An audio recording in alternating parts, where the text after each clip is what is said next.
भाग 1 येटी क्या है। नरेटर। येटी एक पौराणिक प्राणी है जिसे हिमालय की पहाड़ियों में देखा गया है। ऐसा दावा कई लोगों ने किया है। यह प्राणी आमतौर पर 7 से 8 फीट लंबा बताया जाता है। इसके शरीर पर मोटे बाल होते हैं और यह 2 पैरों पर चलता है। कुछ इसे सफेद बालों वाला विशालकाय इंसान कहते हैं, तो कुछ के अनुसार यह एक विशाल भालू की तरह दिखता है। इसकी पहली रिपोर्ट 19वीं शताब्दी में सामने आई, जब पर्वतारोहियों ने हिम में अजीबोगरीब पैरों के निशान देखे। लेकिन क्या वो निशान किसी असली जीव के थे या सिर्फ बर्फ का भ्रम? भाग 2 सबसे चर्चित घटनाएं। नरेटर। येटी को लेकर सबसे मशहूर केस सामने आया 1951 में, जब माउंट एवरेस्ट पर एक ब्रिटिश पर्वतारोही एरिक शिप्टन ने बड़े बड़े पैरों के निशान की तस्वीरें ली। उन तस्वीरों ने पूरी दुनिया का ध्यान खींचा। ये निशान किसी इंसान जैसे थे, लेकिन सामान्य आकार से कई गुना बड़े। 1959 में डियात्लोव पास इंसिडेंट के दौरान रूस में कई पर्वतारोही रहस्यमय तरीके से मरे पाए गए। कुछ थ्योरीज कहती हैं कि वो किसी येटी जैसे प्राणी के शिकार बने। वहीं 2007 में एक अमेरिकी एडवेंचरर ने नेपाल की घाटियों में येटी को देखने का दावा किया। उसका कहना था कि प्राणी ने झाड़ियों में छिपकर उसे देखा और फिर बिजली की रफ्तार से भाग गया। वो आज भी कहता है, मैं जानता हूं मैंने क्या देखा था और वो इंसान नहीं था। भाग 3 विज्ञान क्या कहता है। नरेटर। अब सवाल यह है कि अगर येटी वाकई में मौजूद है तो अभी तक कोई पक्की सबूत क्यों नहीं मिला।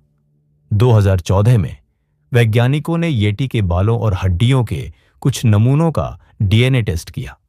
नतीजा यह निकला कि वो बाल किसी अज्ञात प्रजाति के भालू के थे, जो आज के भालुओं से मेल नहीं खाते थे। एक रिसर्च ने कहा कि शायद येटी असल में हिमालयी भालू या फिर किसी पुराने भालू और ध्रुवीय भालू के हाइब्रिड से जुड़ा है।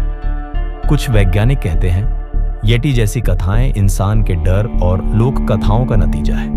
जब कोई जंगल में अजीब आवाजें सुनता है या पेड़ों के बीच झलक देखता है तो उसका दिमाग खुद ब खुद येटी जैसी छवि बना लेता है।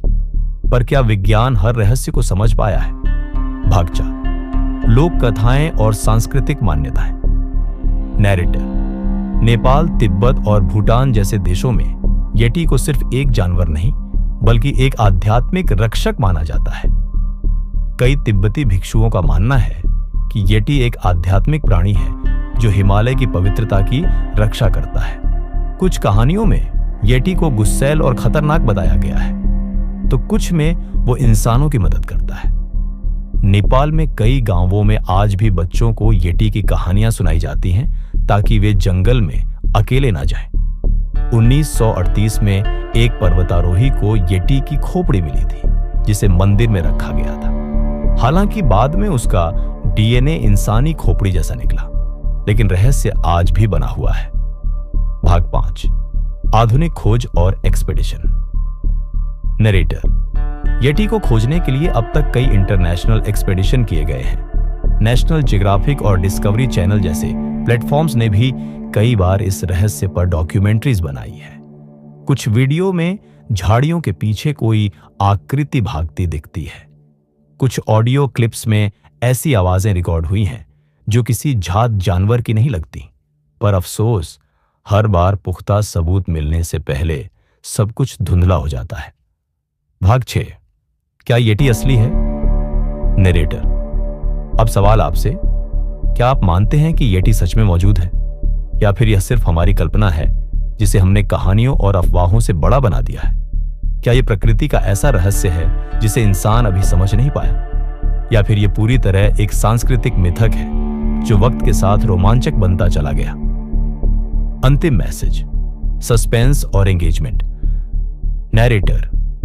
येटी का सच आज भी बर्फ की गहराइयों में कहीं छुपा हुआ है। शायद एक दिन कोई कैमरा, कोई एक्सप्लोरर या कोई साहसी इंसान इस रहस्य से पर्दा उठा सके।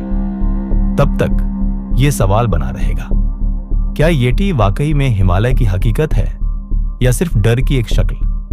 नीचे कमेंट में जरूर बताएं। क्या आप येटी पर विश्वास करते हैं? और अगर हां, तो क्यों? ऐसे ही अनसुलझे रहस्यों और विज्ञान बनाम मिथकों की कहानियों के लिए चैनल को लाइक करें, शेयर करें और सब्सक्राइब करना ना भूलें।